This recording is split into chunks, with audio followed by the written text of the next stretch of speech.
Hello, everybody. This is Coach Allison, and I'm back with your week 10 Defy Aging. And you do have a new warm up and a new cool down that begins this week, and this will be for March and April. So, your coaches will review that with you. But let's get to it. This week is we're going to kind of switch gears this week, and I'm really excited to kind of throw this in maybe every 12 weeks or so, maybe something around that.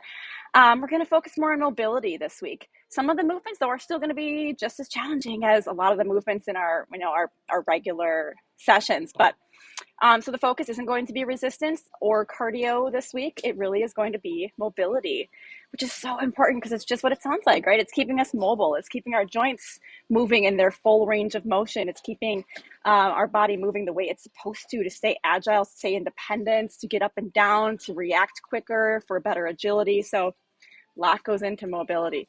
So anyways, the way we're going to do that this week, it's going to be an at your own pace, in your own space type of routine with 6 exercises. So you'll be kind of counting your own reps, just going at your own pace through this week. You'll probably need like minimal equipment. But yeah, there's going to be a total of 25 minutes. And again, you just go through as many rounds as you can in that 25 minutes. All right, let's go over the exercises. Exercise 1, quadruped single leg circle. So a quadruped refers to our body position. So you're on your hands and knees. So in a quadruped position, right? And the single leg circle, so you want a 90-degree bend in your knees. So your knees are directly under your hips, and then your hands are directly under your shoulders. By that, I mean we don't want hands too far out. We don't want knees too far out. So you're making a very perfect like square right here, if that makes sense. And then keep your back flat. So we want to avoid a rounded back, and we want to avoid hunching the upper back. So nice flat back. And we take one leg. Let's kind of draw a big circle. Okay, it's, you're really going to feel it. If you try to go as big as you can, you should really feel kind of the tightness in the glute and the hip. I recommend doing 5 one way. As you notice, I kind of went back first. So I would do 5 like that and then kind of start the other direction. So yeah, I'm feeling a lot of tightness here in my glute and hip, and that's exactly the area we want to target. A couple things to keep in mind. Keep your body position very still. So you're actually isolating the movements in the hip socket. By that, what I mean is we don't want to have a whole, I'm exaggerating, but see how I'm moving my body. We don't want to bend the elbows. So keep all of this just very still, and you're just focusing on, your hip is a ball and socket joint. So you're focusing on just that movement in the hip socket. Okay. So 5 forward, 5 back on each leg. Now, option for staying off the floor, of course, is that same thing, standing. So I'll do 5 that direction, 5 this direction. When the standing, I like to think of like you're stepping over something, kind of like stepping over a small fence or something. But you want to end with your leg exactly where it started. So this is the starting and the end point. And you can hold on to something for balance if needed. Supine arm slide. This one is so much harder than it looks. So we're lying flat, bend the knees so it's for lower back support. And we bring the arms, kind of bend the elbows, arms flat on the floor out in front of you. It already might be hard to get the arms flat on the floor. They might kind of be doing this. That's fine. We slowly let your arms glide along the turf or the floor overhead.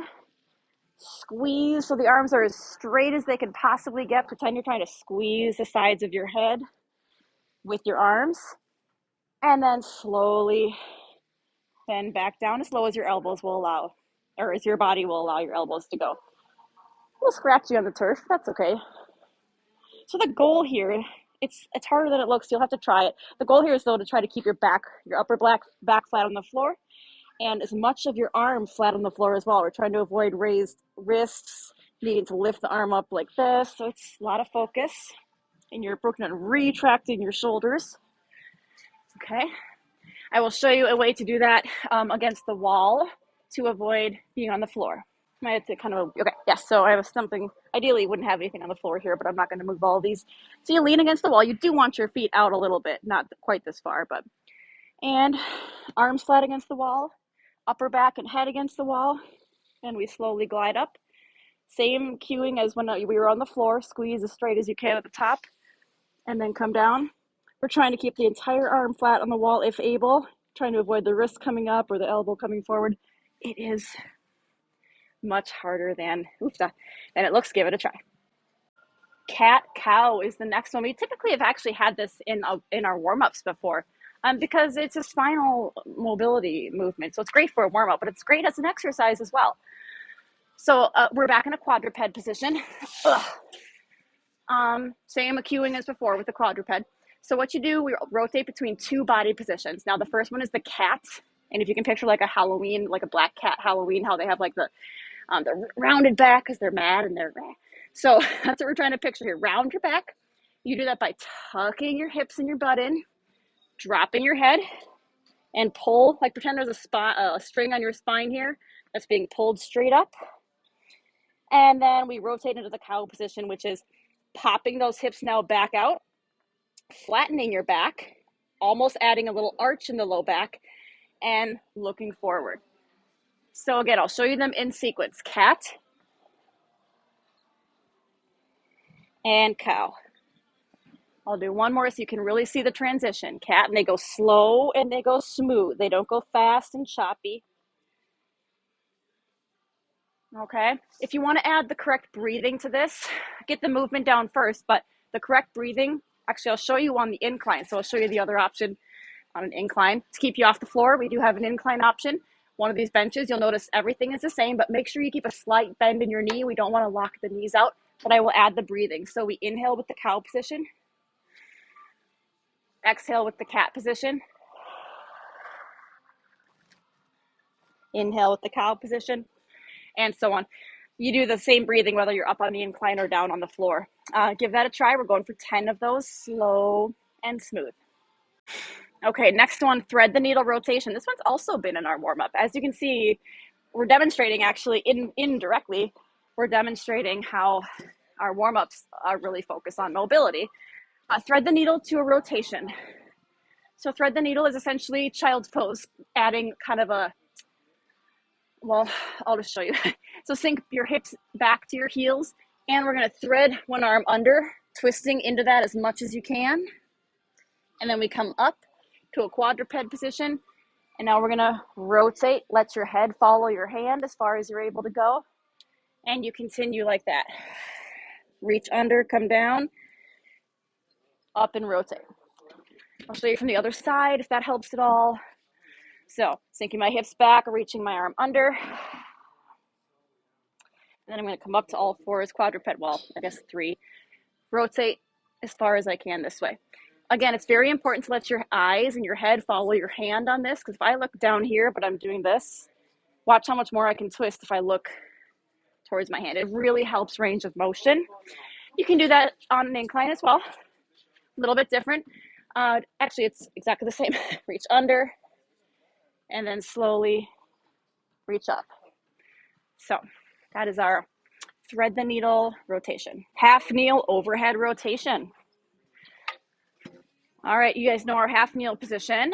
Okay, both arms are straight up. Now to add more challenge on your shoulders and a little bit more muscle activation, I want you to squeeze the arms straight. If you can, notice my hands are pointing inward towards each other. I want you to squeeze your head with your upper arms, with your biceps, so get them close. And then turning the entire torso, so from head to hips, rotate one direction, and then slowly rotate the other direction. So we're gonna do 5 on each side. So 1, 1, 2, 2. And then of course you switch the leg position and do that same thing. 1, 1, 2. These go very, very slow. Okay, I want you to pause in the twisted position for just like a second. Trust me, not only do you want to go slow for the proper benefits and all that, but you don't want to get dizzy. So if you're just constantly going too fast, you might get a little dizzy. So to keep you off the floor, you can do a staggered stance like this. 1 foot back. I'll show you from the side. 1 foot back. As you can see, it's exactly the same as this, you know, standing version of it. And then rotate and rotate. If you feel a little unsteady with the balance on that, because you can't really hold on to anything with this type of exercise because we need to twist that whole torso. So if the staggered stance makes you unsteady, stand with your feet parallel to one another and do our rotation like that. So As you can see, there's lots of options for that one. You do which suits you the best. Last one is called the arm bar. Don't let the name scare you. It's very mechanically challenging, so I'm really excited for everyone to try this. I guarantee, especially if you do this routine more than once in the week, you'll get it. You will, I promise. Okay, here's what we're doing. Lay flat to start. Okay, I'm going to stretch out my left leg, and what's the best way? And then my left arm. Maybe I should turn this way. I guess I could have done the other side. Okay, so my left leg is straight out. My left arm is straight out. My right knee is bent. My right arm is up. Okay? And what I'm going to do is lift my right knee off the floor, so foot's off the floor. Use the strength in my core and my hips to start to twist, but I'm turning my hips, but keeping my upper back on the floor. And then I'm going to slightly let my right side lift off the floor. But notice my gaze is still up at my arm here, my hand, and this hand has not moved. So my arm's not now over here. It's still right where it started. Then you release that, come back to the starting position. You can put the foot down for a moment if you want. I'll do a few in a row so you can see how this right arm is not moving. Okay. And my gaze is always at my hand. My head's not turning this way. I'll show you from the other direction. So maybe because that might help getting both angles. So I'm switching sides now. Left leg and left arm here. I'm going to bring my left foot off the floor. I'm going to start to twist this leg over my body. I'm still looking at my left hand. My arm has not moved. I'm going as far as I'm able. See how this part of my back's coming off the floor? That's fine. And then release back to the start position. Foot down if you'd like to. Foot back up. Bring your hips and your leg over. But again, the whole time, this arm is staying exactly still. So yes, little tricky. Practice, practice, practice. Now, of course, an option for seated, right? Not the floor. All right, we're doing a seated hip, basically a seated hip stretch positioning. So you're sitting towards the edge of your chair. If you're too far back, you can't lean forward well enough. So you kind of want to be just kind of towards the front of the chair. Put one foot up. If you need to, you can stretch that leg out just a little bit. Okay, we're at the same leg that's up is the arm that's up. Same thing as on the floor. We're going to twist, rotate our body. I'm reaching, gliding this hand down my leg here. And I'm letting my head stay looking up at my hand. So that'd be 1, 2. Again, I'll show you from the other side. Okay. Leg that's up is the arm that's up. Other hand is kind of on my leg here. Letting my head, oh, I am way tighter on this side. Wow. This is eye-opening for me. Letting this hand glide down my leg, but I'm looking up towards my left arm. See how my arm is staying straight though? I'm not letting my arm come down like this, not bringing it out here. It's just staying straight up and down like a pole sticking out of the ground, like a flagpole.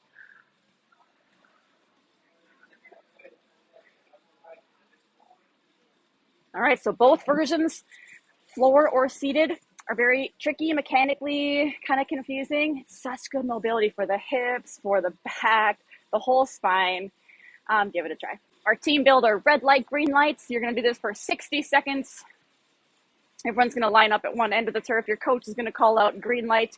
You're going to start a controlled walk, nothing fancy. You hear red light, you freeze right where you are. So whether you're like here, try to freeze with that foot up. If you're mid-stride, freeze like I just did. When you get to the end of the turf, if you are up for the challenge, you can turn around and go forward again. If you're up for the challenge, try going backwards. You'll kind of want to glance over your shoulder. You'll hear a red light. You stop. Oops. You'll hear a green light. You'll keep going. Then we're going forward again. You'll hear a red light.